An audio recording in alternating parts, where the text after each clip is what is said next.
السلام علیکم ناظرین، میں طارق اسماعیل ساگر آپ کی خدمت میں کچھ نئے گزارشات کے ساتھ۔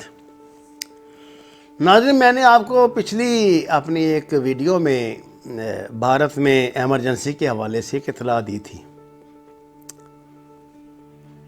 یہ جو بندہ بھارت کا وزیر اعظم ہے اور جو وزیر داخلہ ہے، یہ لٹرلی یہ مطلب آن ریکارڈ بات ہے، یہ دونوں دنیا کے مانے ہوئے بھارت کے مانے ہوئے مجرم رہے ہیں۔ مثلا امیت شاہ جو وزیر داخلہ ہے، اس کو بھارت میں تڑی پار کی سزا دی گئی تھی، یعنی یہ جیسے کہ علاقہ بدر جسے کہتے ہیں نا مجرم کو، یہ علاقہ بدر مجرم تھا۔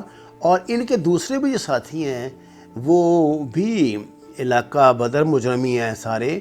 ابھی اس نے اینڈرسن نے جو کتاب RSS پہ لکھی ہے، اس میں اس نے ان کی تفصیل دیا ہے اور یہ بتایا کہ یہ جو مودی صاحب ہے یہ سر چالک تھا اس کا، RSS کا سر چالک مین کہ جو RSS کے 11 منتخب درندے ہوتے ہیں ان میں سے ون آف دیم یہ بھی تھا۔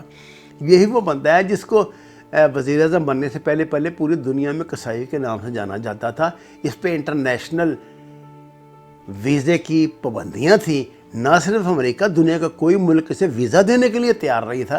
یہ تو بھارت کا وزیر اعظم بن گیا تو ایک خام منڈی، ایک غلاموں کی منڈی دنیا کے ہاتھ آ گئی، یہی اس کے پاس بیچنے کے لیے سودا ہے تو یہ بیچ رہا ہے بیچارہ۔ لیکن اب یہ سودا بھی بکتا دکھائی نہیں دے رہا، کیونکہ بھارتی اکانومی بھی جو ہے اس کو بھی اب اس کی واپسی شروع ہو گئی ہے، اور وہ بدترین یعنی اس وقت جو ریٹنگ دنیا میں ہو رہی ہے ان میں وہ ہم سے بھی نیچے چلے گئے ہیں۔ البتہ بنگلہ دیش ہم میں سب سے آگے نکل گیا ہے۔ ناظرین، آپ تک یہ خبریں انٹرنیشنل میڈیا کے حوالے سے پہنچ گئی ہوں گی کہ مسٹر مودی نے، امیت شاہ نے غیر ملکی میڈیا کو بھارت سے نکالنا شروع کر دیا ہے۔ واشنگٹن ٹائمز کا 27 تاریخ کا جو یہ ایڈیٹوریل ہے وہ اسی پر ہے، جس میں انہوں نے بتایا کہ اس طرح حکومت اعلان تو نہیں کر رہی لیکن غیر اعلانیہ اس نے ایمرجنسی نافذ کر دی ہے۔ بھارتی آرمی چیف جناب پین راوت کی طرف سے بھارتی وزیر اعظم مودی کا نام لے کر ان کی حمایت کا اعلان بھارت کی جو جمہوری تاریخ ہے اس کا سب سے بڑا حادثہ ہے، یہ یاد رکھیں۔ کیونکہ وہاں چاہے کچھ بھی ہے، ان کا جو جتنے بھانت بھانت کی بولیاں بولنے والے ہیں، مذاہب ہیں، جتنے لوگ مختلف مزاج کے ہیں، ان سب کو صرف سیکولرزم اور جمہوریت نے اکٹھا رکھا ہوا تھا۔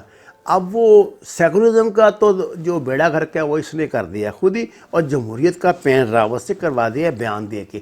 آپ کو شاید اس بات کا علم نہ ہو کہ دہلی میں کوئی انڈین جو ہے فوجی وہ اسلحہ لے کے داخل نہیں ہو سکتا، یہ ان کا قانون تھا۔ اور یہ ایسے ہی انہوں نے بنایا، وہ اپنے آپ کو یہ سمجھتے تھے کہ ہم جمہوریت کے ماموں جان ہیں اور یہ پاور ہے جو ہم کو ملا کے رکھے گی۔ تو اب انہوں نے خود ہی چونکہ بخیرتی کر دی۔ تو آپ اس کے علاوہ اگر آپ ٹویٹر پہ بڑے لوگوں کی، خاص طور سے انڈیا کے لوگوں کی ڈسکشن وغیرہ دیکھتے ہیں تو آپ کو اندازہ ہو جائے گا کہ انہوں نے غیر اعلانیہ ایمرجنسی نافذ کر دی ہے۔ اور اس کا شاخسانہ ہے کہ انہوں نے خصوصی قانون کے تحت UP سے اس کا آغاز کیا ہے، مسلمانوں کی جائیدادیں ضبط کرنا شروع کر دی ہیں۔ یعنی جو مسلمان وہاں کے تگڑے مسلمان ہیں، ان کے گھر، ان کی دکانیں، ان کا بزنس حکومت نے اپنے قبضے میں لینا شروع کر دیا۔ کس الزام پہ؟ اس الزام پر کہ جی وہ یہ جلسے جلوسوں میں شامل ہوتے ہیں اور اس ترمیمی آرڈیننس کے خلاف نعرے بازی کرتے ہیں، اور وہ جو ہے میڈیا کے ذریعے، سوشل میڈیا کے ذریعے بھارت کو دنیا میں بدنام کر رہے ہیں۔ 121 لوگوں کو 27 تاریخ کو پکڑا ہے۔ 27 تاریخ کی خبر یہ ہے انڈیا کی میڈیا کی۔ 121 نوجوانوں کو گرفتار کیا گیا ہے، جو ہم تک آپ کے ٹیلی فون پہ بھی جو ویڈیو کلپ آ رہے ہیں، میرے پہ بھی آ رہے ہیں، دوسرے لوگوں کو بھی انٹرنیشنل ورلڈ میں آ رہے ہیں، جو یہ کام کر رہے تھے۔ اب یہ ہے کہ آپ کہیں گے کہ جی انہوں نے اناؤنس کیوں نہیں کیا؟ وہ اناؤنس اس لیے نہیں انہوں نے کیا کہ بھارت میں نے آپ کو بتایا نا، جمہوریت کا جیسا تیسا بھرم تو کوئی بھاگ رکھا ہوا ہے انہوں نے، تو وہ یہ نہیں چاہتا ہوگا کہ اس حوالے سے میرا نام آئے ایمرجنسی لگانے والوں میں. آپ کو پتہ ہے مسز اندرا گاندھی نے ایمرجنسی لگائی تھی انڈیا میں، جس کے بعد پھر ان کے ایک صاحبزادے سے وہ ہوائی جہاز کے حادثے میں ہلاک ہو گئے تھے، اور پھر انہوں نے اسی چکر میں اس پہ دربار صاحب عمر صاحب پہ حملہ کیا تھا، فوج کے ذریعے حملہ کروایا تھا، اور نتیجے میں خود ان کو بھی ان کے محافظوں نے مار ڈالا تھا. ان کے جو اگلے صاحبزادے تھے ان کو تاملز نے خودکش حملے میں تامل عورت نے مار دیا تھا. یہ تاریخ ہے، یہ تاریخ ہے، اس سے آپ درگزر نہیں کر سکتے. اگر ہمارا بدقسمت یہ ہم پڑھتے تو ہیں نہیں. اب ہم نے جتنی رائے قائم کرنی ہوتی ہے نا، وہ یہ مجھے سن لیا تو 2-4 چینلوں پہ سن لیا، اور 2-4 انہوں نے تو بڑا خود کو مشہور کیا ہوا ہے کہ جناب یہ بڑے انکشافات کرتے ہیں. اب میں آپ کو ابھی کہہ دوں کہ جناب پرسوں تو اچانک جو آج تو 6 سینٹی گریڈ ہے لاہور میں، پرسوں جو ہے وہ 70 سینٹی گریڈ ہو جائے گا. تو پرسوں تک تو میں آپ کے زیر بحث رہوں گا ہی.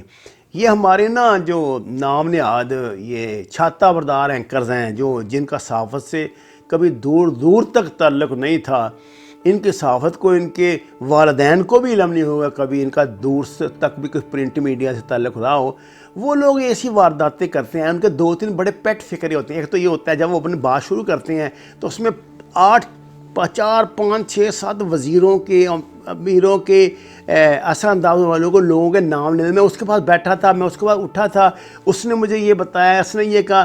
پھر وہ ایک اور زبان استعمال کرتے ہیں. جی وہ ایک جو حکومت کے بڑے ذمہ دار وزیر ہے، تو انہوں نے مجھ سے ابھی میری ان سے بات ہو رہی ہے تو مجھے کہہ رہے تھے. تو اس کے بعد جو ان کی اگلے وہ سامنے بیٹھا ہوتا ہے وہ کہتے ہیں اچھا وہ فلانا، اچھا وہ فلانا. یعنی آپ اس میں کرتے رہیں اور ہم اس پہ رائے قائم کر کے بحث شروع کر دیتے ہیں، آپس میں لڑتے ہیں، ایک دوسرے کو جھنجھوڑتے ہیں، ایک دوسرے کو گالی گلوچ کرتے ہیں. آپ یقین کریں ان کو ٹکے کی پرواہ نہیں. آپ کو پتہ ہے جب یہ نواز شریف صاحب تشریف لے کے گئے اب یہاں پہ لندن میں ہوائی جہاز پہ جو قطر سے آیا تھا، انہوں نے یہ جو ہے یہ خواجہ آصف، یہ احسن اقبال، یہ رانا ثنا، یہ قطار لگا کے کھڑے تھے. انہوں نے ان کی طرف دیکھا ہی نہیں یار، ویو بھی نہیں کیا انہیں. ان سے ہاتھ ملانا تو ان کا شاید جاتے ہوئے ہاتھ ملا لیں، اور جوتے کے برابر نہیں ان کو سمجھتے. کیونکہ وہ بھی یہ بات جانتے ہیں کہ وہ ڈان ہیں، یہ بیچاروں ٹٹوؤں کی کیا اوقات ہے ان کے آگے. ان کو جب تک رابطہ پڑتا رہے گا ٹھیک ہے، نہیں پڑے گا تو کسی اور پارٹی میں شامل ہو جائیں گے. یہی ہمارے سیاستدانوں کی تاریخ ہے. اس لیے اس پہ کوئی مطلب دعویٰ نہیں ہوتا کہ میں آپ کو کوئی بڑا انکشاف کر رہا ہوں یا کہہ رہا ہوں یا کچھ کر رہا ہوں. یہ ان کا دھندا ایسے ہی چلتا ہے، جھوٹ پر ہی، افواہوں پر ہی. بس یہ ہے کہ جو باتیں ہمارے علم میں کچھ اپنے تجربے سے آ جاتی ہیں، کیونکہ میں بھی میری 60 سال عمر ہو رہی ہے. میں نے زندگی کے 30 سال اس صحافت کے صحافت میں اس میں گزارے ہیں، خارزار میں گزارے ہیں. تو ابھی پرانے لوگوں سے تعلق ہے تو وہ کچھ بتا دیتے ہیں. کچھ میری کتابیں آپ کو زیادہ تر انٹیلیجنس کے موضوع پہ، فوج کے موضوع پہ ہوتی ہیں. اور نو ڈاؤٹ آپ میرا شمار پالشیوں میں بھی کر سکتے ہیں کہ جی میں فوج کا بڑا چمچہ بھی ہوں، مجھے اس پہ فخر بھی ہے. تو اس حوالے سے کچھ باتیں یار دوست بتا دیتے ہیں تو وہ آپ کے ساتھ میں جو ملک کو نقصان دینا ہو شیئر کر لیتا ہوں. آپ نے جو بھی پاکستان کی بہتری کے متعلق رائے قائم کریں، میں آپ کو یقین دلاتا ہوں کہ اس ملک کو اللہ تعالیٰ نے کسی بہت بڑے خاص مقصد کے لیے بنایا ہے. اور مجھے لگتا ہے کہ اب وہ وقت آ گیا ہے اس کے پورا ہونے میں. اور یہ جو سال اب ہم گزاریں گے، یہ سال میرے خیال سے تو بہت بڑی تبدیلیوں کا سال ہوگا. اس میں کوئی انکشاف نہیں ہے، کوئی بڑا دھماکہ خیز خبر بھی نہیں ہے، لیکن یہ ہے کہ کچھ لوگوں کو اپنا حساب کتاب اب دینا، یہ it's time to pay back. اب آپ کو پے بیک کرنا پڑے گا جناب. اور اس سلسلے میں آپ کو اس میں ایک اضافی بات بھی جو پچھلی میری ویڈیو سے ریلیٹڈ ہے بتا دوں کہ یہ جو معاملہ ہے اب یہ ان تک محدود نہیں رہنا، سیاستدانوں تک. صحافیوں کی باری بھی الحمدللہ آ رہی ہے، اور انشاءاللہ آپ اگلے 2-3 یہ عمران خان نے پیچھے کا اس سے یہ کہا ہے نا کہ یہ جو اس میں میڈیا میں جو مافیا بیٹھا ہوا ہے، جو ان کی بات نہیں آگے ہونے دیتا، اور جو خاص وہ لے کے بیٹھا ہے جن کو پرانے نشے لگے ہوئے تھے، یہ سب لوگ آ رہے ہیں انشاءاللہ، شکنجے میں آئیں گے، اور اللہ تعالیٰ اس سے بہتری کے اسباب نکال لیں گے. آپ کا بہت شکریہ. اگر آپ یہ سمجھیں کہ میں آپ کے خیالات کی ترجمانی کرتا ہوں، آپ کے خیالات کی ترجمانی تو نہیں کہنی چاہیے، لیکن یہ ہے کہ میں اگر آپ کو یہ بتاتا ہوں کہ کچھ بتا دیتا ہوں اور آپ یہ سمجھتے ہیں کہ ملک کی بہتری میں ہے، تو براہ کرم اس مشن میں میرا ساتھ دیں.